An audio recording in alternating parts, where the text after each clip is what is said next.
Hi guys, my name is Trevor. Welcome to the channel Getting There.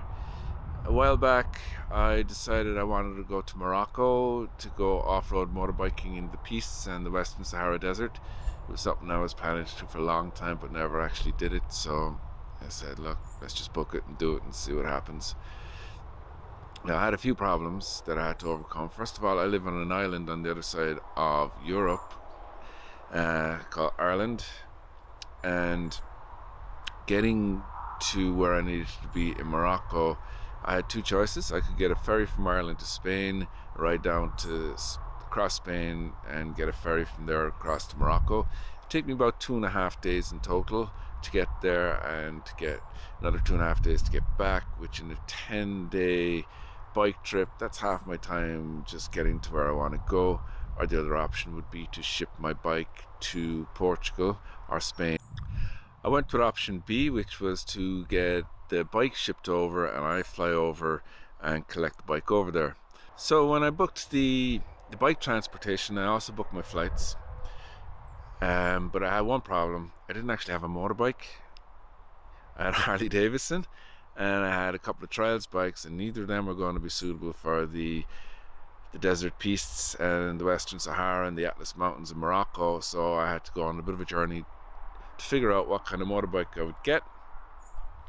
I looked at enduro bikes, I looked at adventure bikes, and I kind of wasn't really happy with anything really, so I came across the CB500X, which I was thinking, that's a nice small bike, but big enough that it'd be comfortable to do a day or two riding on the highways if I needed to, and definitely comfortable enough low to the ground, and I would be able to pick it up if it fell over.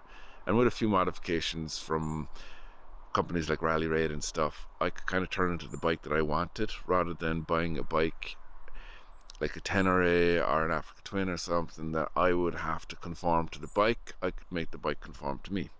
That was the theory.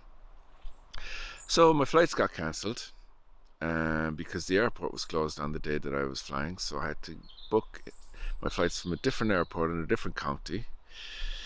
So that was fine. I did that, and that's grand. I now have my flights, I have my bike, and I have my bike transportation.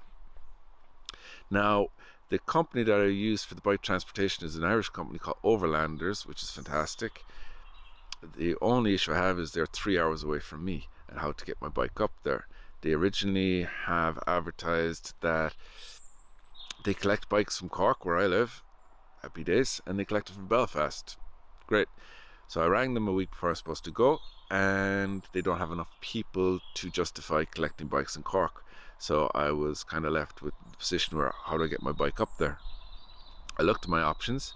I could hire somebody to bring the bike up. I could ride the bike up and get somebody to come with me and drive me back down.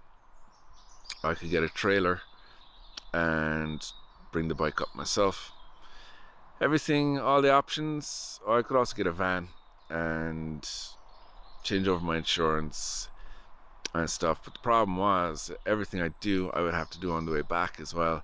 So I figured if I got a bike trailer, then at least I would be in control of when I get the bike up there. I could do it in my own time. I wouldn't have to be depending on anybody else, and I wouldn't have to transfer insurance and stuff. So I'd have bought a bike trailer. Happy days. The bike trailer I bought is quite small, and it's for a motocross bike, about half the weight of the CB500X. So my problem here is going to be, will the bike survive or won't it? I was confident when I bought the trailer, it looked sturdy enough, but the closer I'm getting to the actual journey, I'm starting to get nervous. So I'm getting up in the morning to bring the bike over. We'll see what happens. I'm sure there will be something not go quite according to plan as we go. That's usually the way it goes. So yeah, we'll see what happens tomorrow morning. Hi guys, it's 6:30 in the morning. Still dark, obviously. I need to bring the bike to a company called Overlanders. It's normally about a 3-hour drive, but today it's going to take me a bit longer because I'm gonna need to take it slowly. I have a new trailer. It's for a much smaller bike, so I'm a bit nervous about it, but we'll see how we get on.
Okay, so the bike is on the trailer. Everything seems pretty okay. A bit concerned about the trailer being able to take the weight. It's the first time using the trailer, but should be okay. We'll know in 3.5 to 4 hours time and if the bike is still there. Okay, so the gear I have is my boots, my jacket, and everything in this bag. That's going to be transported with the bike. I have my tent, sleeping bag, inflatable mattress, etc. And I have all my gear and my tools which go on the side of the bike. So I'm going to put these on when I get there. Okay, we're about an hour into the journey. A couple of hours to go. Traffic is building now because it is coming up to 7:45 in the morning. The bike is still there, so I'm happy with that. It seems pretty stable, and about 85-90 kilometers seems to be the sweet spot, so that's pretty good progress for the size of the bike on the trailer that we have. So yeah, all good so far. It's raining pretty badly at the moment, which was the forecast. Actually, the forecast had very big black clouds and lightning bolts going through it, so haven't had the lightning yet, but we definitely have the rain. Got about an hour or so to go. The bike is still on the back, which is good. I wasn't sure if the trailer was gonna be good enough for the weight of the bike, but it seems to be holding up very well, so I'm happy with that. So hopefully the weather clears up by the time I get there, because I gotta strap all the bags to the bike and all that. Okay, so we have a problem because the spotlights are coming on their own without the ignition on or anything.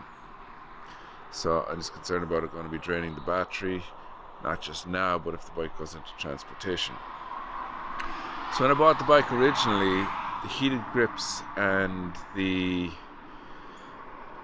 spotlights were wired directly onto the battery, so when you had to remember to turn them off separately if you turned them on, which obviously was never going to happen with me anyway. So I just wired them directly onto one of the lights, so they only come on with the ignition. So there's no reason now that the spotlights should be coming on when there's no key in the ignition. So we need to do a bit of investigating, see what's happening. Okay, so I've had a good look at all of the cables from the switch to the lights, back to the connection, where it's connected onto the lights. Everything seems fine. There was a fuse holder in it, which is always a good idea. And inside the fuse holder, there's a bit of corrosion. You mightn't see this here now, but you can see it's gone a little bit blue. Blue is never good with connections. So I just went in my tool bag that I'm bringing with me. I have my baby can of WD-40. Is there any situations that this little baby won't get you out of? So I'm going to clean it. Hopefully that resolves the issue. Okay, so our good friend WD-40 has cleaned out all the connections, and we just scraped them clean with a screwdriver just to make sure that the connections were good and everything. Now, one thing I did notice is with the connector block, it was sitting this way, which means that all the water comes down into the cables, into the connector block, and sits down here at the base. So anything that involves cables, the cables must always come down the bottom, not the top. That way everything flows out and not into the device. So basically, if it's sitting this way, you should never ever get water into it again. That's the theory. So hopefully this will resolve the issue and we can keep our spotlights.